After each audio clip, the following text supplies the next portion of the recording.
नमस्कार, आप देख रहे हैं नेशनल खबर का खास प्रोग्राम। मैं हूं आपके साथ प्रज्ञा झा। आज हम एक ऐसी बीमारी के बारे में बात करने जा रहे हैं जिसका नाम सुनते ही लोग अपनी जिंदगी का अंत समझ लेते हैं। लोगों के घर में हर तरफ सन्नाटा सा छा जाता है। एक अलग ही तरीके का माहौल घर में देखने को मिलता है, परेशानी से भरा हुआ। इस बीमारी का नाम है कैंसर।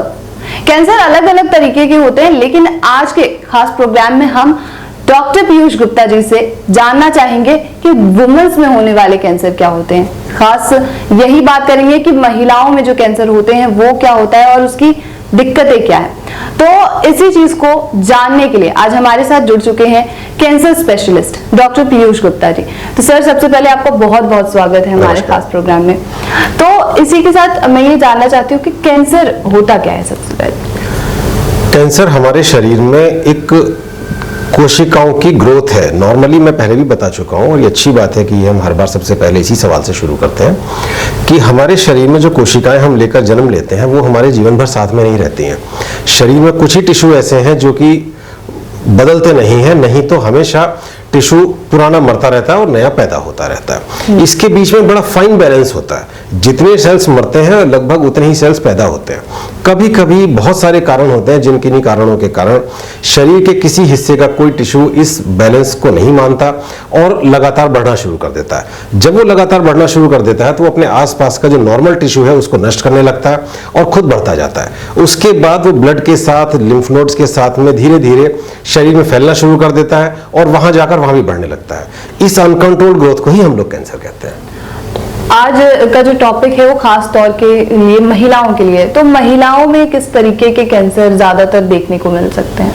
देखिए, यूं तो महिलाओं में वो सभी कैंसर हो सकते हैं जो सामान्य पॉपुलेशन में किसी को भी हो सकते हैं। और आपको सुनकर अटपटा लगेगा कि जो पश्चिमी देश है वहां पर महिलाओं में होने वाला सबसे कॉमन कैंसर फेफड़ों का कैंसर है। उसका कारण है धूम्रपान और उसका कारण है प्रदूषण। तो जो कैंसर किसी भी व्यक्ति को हो सकते हैं वो सारे के सारे कैंसर महिलाओं में हो सकते हैं। तो जिस प्रकार सब लोगों को सावधान रहने की आवश्यकता है उस प्रकार महिलाओं को उन कैंसर से भी सावधान रहने की आवश्यकता है।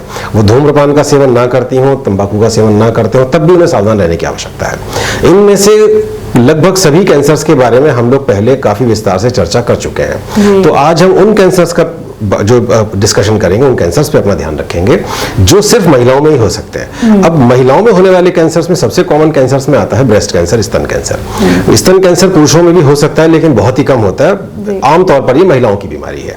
इसके बारे में हम एक पूरा डिस्कशन कर चुके हैं, पूरे विस्तार से चर्चा कर चुके हैं, तो इसलिए इसके बारे में भी हम लोग आज चर्चा नहीं करेंगे। अब जो हमारे पास कैंसर बचे वो कैंसर बचे जो प्रजनन तंत्र से संबंधित है, जिसमें गर्भाशय और उनके पास की अंडेदानियां आती हैं। तो महिलाओं में होने वाले कैंसर्स हैं उनमें जो कॉमन कैंसर है वो हमारे गर्भाशय का जो निचला भाग होता है जिसको कि यूट्रस का सर्विक्स कहते हैं, उसका कैंसर है। और गर्भाशय के दोनों तरफ अंडेदानियां होती हैं जिनको कि ओवरीज भी कहते हैं, उन ओवरीज का कैंसर है। तो मुख्य तौर पर महिलाओं के लिए स्पेसिफिक जो कैंसर्स हैं वो कैंसर यूट्रस के सर्विक्स के कैंसर्स और ओवरी का कैंसर है। सर्विक्स कैंसर में मतलब अगर किसी को हो जाए तो इस तरीके के क्या लक्षण दिखे जो उन्हें पता चल जाए कि ये सर्विक्स कैंसर? सर्विक्स कैंसर हमारे यहाँ महिलाओं में होने वाला सबसे कॉमन कैंसर है। ये दुर्भाग्य की बात है।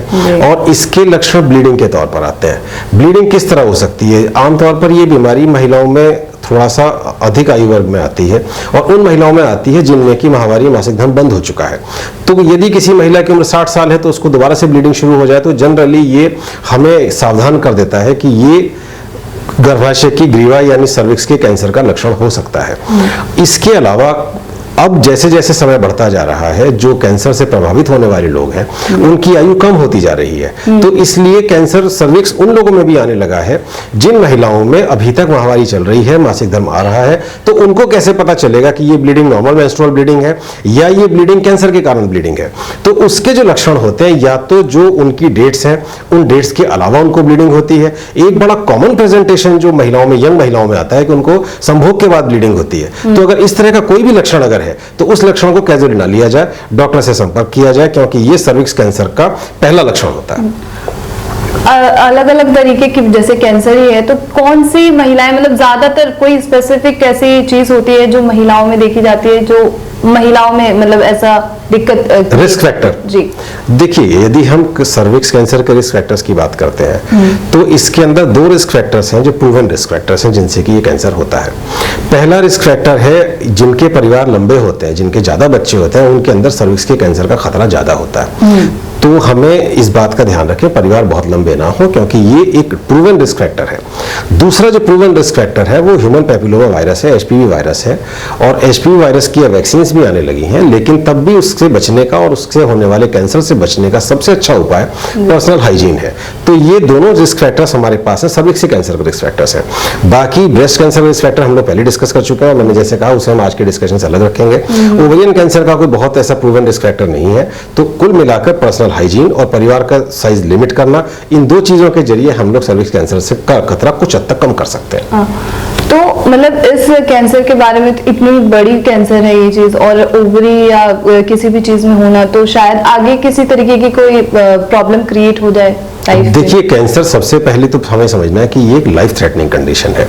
यदि हम कैंसर का उपचार नहीं करते तो जैसा मैंने शुरू में बताया कि शरीर के बाकी हिस्सों में फैल जाता है। बाकी हिस्सों में फैलकर दिमाग में चला जाएगा तो दौरा पड़ना शुरू हो जाएगा, लिवर में चला जाएगा जॉन्डिस हो जाएगा, हड्डियों में जाएगा हड्डी टूटना शुरू हो जाएगी, लिवर लंग में जाएगा तो खांसी में खून आना शुरू हो जाएगा।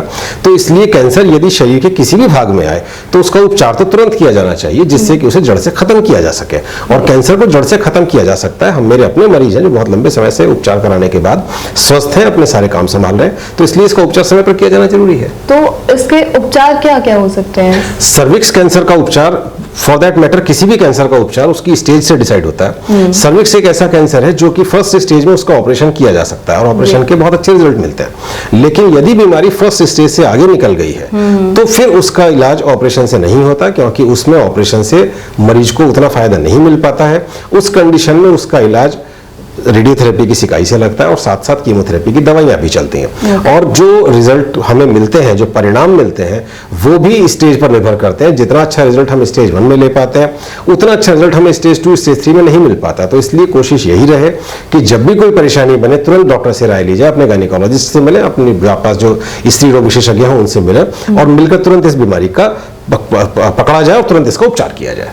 महिलाओं में ज्यादातर मतलब जो सुना जाता है ज्यादातर वो ब्रेस्ट कैंसर और ओवरी कैंसर जैसी चीजें, इनके अलावा और कोई कैंसर जो महिलाओं में ज्यादातर देखने? देखिए, ओवरी कैंसर के बारे में आपने सुना है, बहुत अच्छी बात है। ब्रेस्ट कैंसर तो सभी लोग जानते हैं, उसके बारे में हम भी एक पूरा डिस्कशन इस बारे में कर चुके हैं। लेकिन जो महिलाओं में ज्यादा कॉमन कैंसर है हमारे देश में वो सर्विक्स कैंसर है, और जैसा आपने नाम लिया ओवरी का कैंसर है। ओवरी हमारी यूट्रस के दोनों तरफ अंडेदानियां होती हैं जिनमें हर महीने एक ओवम बनता है, एक अंडा बनता है, और उनको ओवरीज कहते हैं। और उसका कैंसर बड़ा कॉमन है।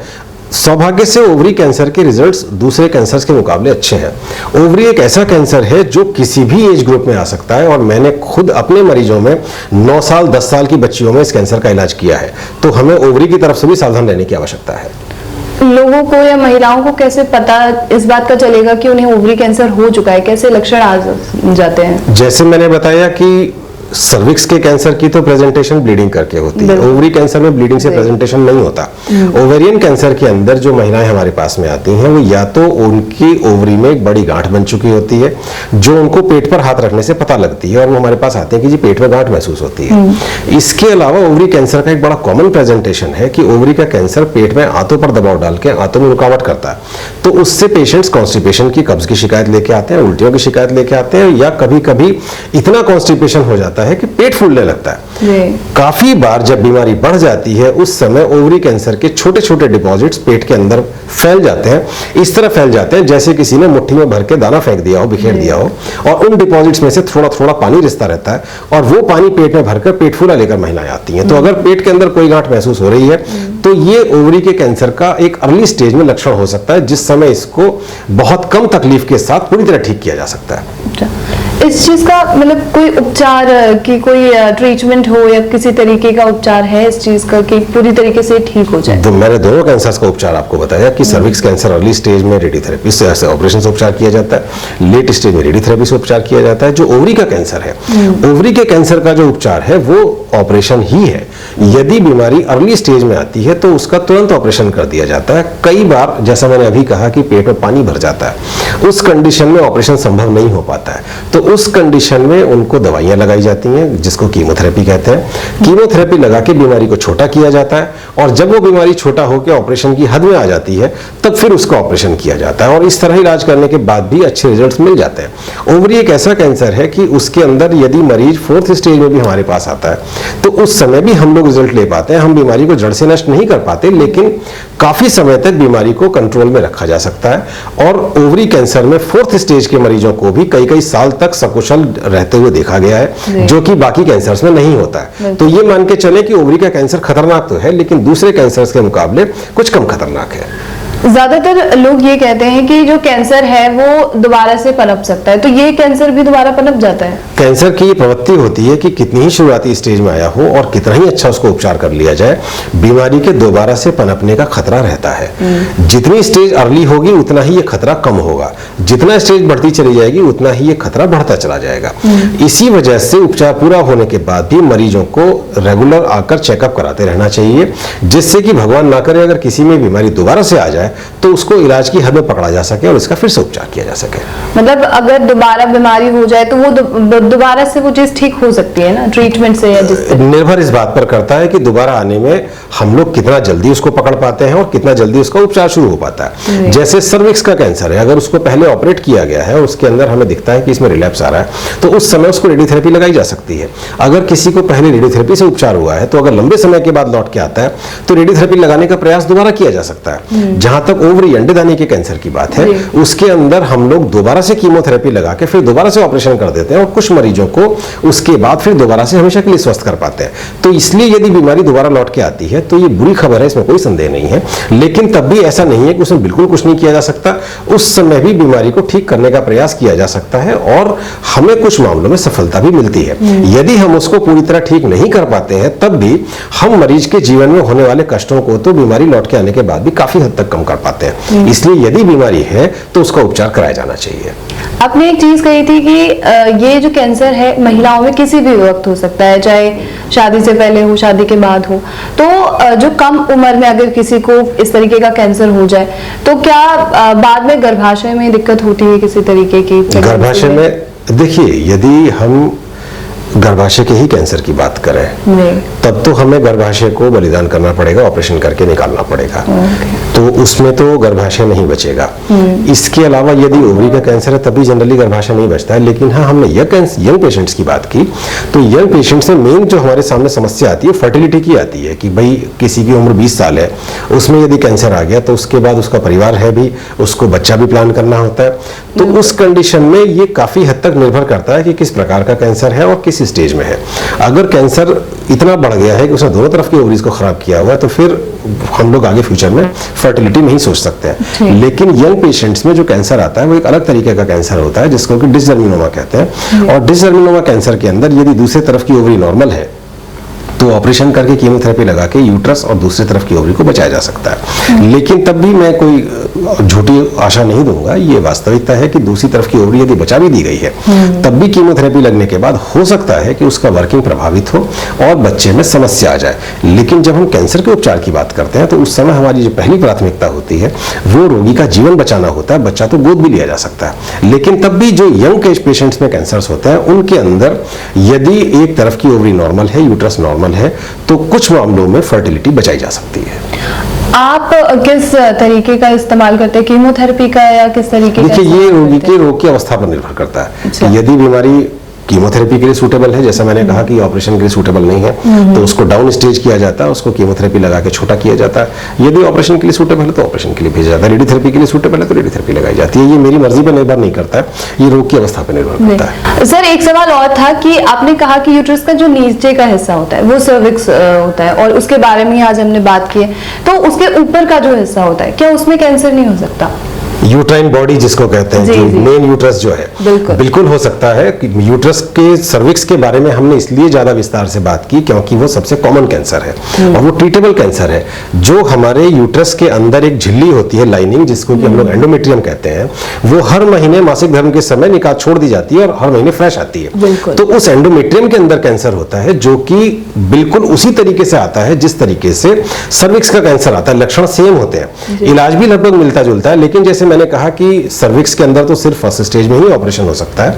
एंडोमेट्रियम कैंसर में उसके आगे की स्टेजेस में भी ऑपरेशन हो जाता है, और सर्विक्स के कैंसर के मुकाबले एंडोमेट्रियम के कैंसर के अंदर रिजल्ट बेटर है, उसके अंदर सर्वाइवल फिगर्स अच्छी हैं, उसमें अच्छे परिणाम मिलते हैं। इसके अलावा जो यूट्रस के अंदर मसल्स होती हैं, जैसे आपने सुना होगा कि यूट्रस में रसौली होती है, तो वो रसौली तो नॉन कैंसरस होती है, वो तो केवल ब्लीडिंग की प्रॉब्लम करती है, लेकिन इसके अलावा यूट्रस की बॉडी के अंदर जो मसल्स हैं, उन मसल्स में कई बार सार्कोमास भी आते हैं। सार्कोमा का जो ट्यूमर होता है वो बिल्कुल अलग तरीके से आता है, और वो जनरली सिर्फ और सिर्फ एक बड़ी गांठ की तरह प्रेजेंट करता है, जो पेट में लगता है कि हाँ, जैसे कि गर्भवती महिला के पेट में बड़ा यूट्रस दिखाई देता है, उस तरीके से उनको भी यूट्रस बढ़ा हुआ दिखाई देने लगता है। तो उसका उपचार भी जनरली ऑपरेशन से किया जाता है, उसको भी ऑपरेशन द्वारा ठीक किया जा सकता है। आखिरी सवाल सर मेरा आपसे यही था कि जितना भी कैंसर है ये बहुत बड़ी बीमारी है और लोग बहुत परेशान होते हैं इस चीज से, तो बचा कैसे जा सकता है इन सारी तरीके की बीमारियों से? पहले से ही हम क्या क्या प्रिकॉशंस अपने लिए ले लें कि जिससे कि हम बच सकें इन सब चीजों के?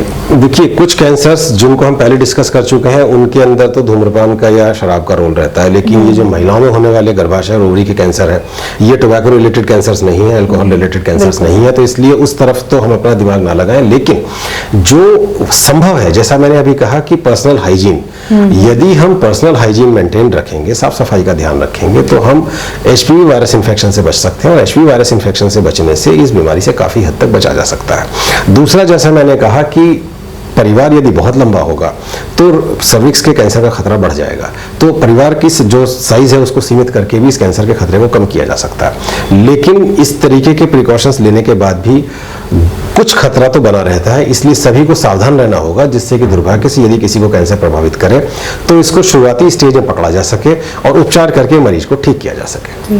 Thank you so much sir, इतनी अच्छी और खास जानकारी हमें देने के लिए और हमारे दर्शकों से शेयर करने के लिए। तो आशा यही है कि जितनी भी चीजें आज इस वार्तालाप में हुई है या आपको जो भी चीजें हमने बताई वो सब आपको समझ आ गई हो। ओवरी कैंसर हो, सर्विक्स कैंसर हो या किसी भी तरीके का कैंसर हो, आपको समझ आ गया हो। बाकी अगर किसी और भी तरीके का कैंसर या किसी भी और तरीके की बीमारी के बारे में आपको जानना हो तो हमें जरूर बताइएगा कमेंट करके। हम सर से जरूर आपको जरूर बात करके बताएंगे कि क्या चीज है, किस तरीके से क्या प्रिकॉशंस लें। बाकी तब तक के लिए देखते रहिए नेशनल खबर।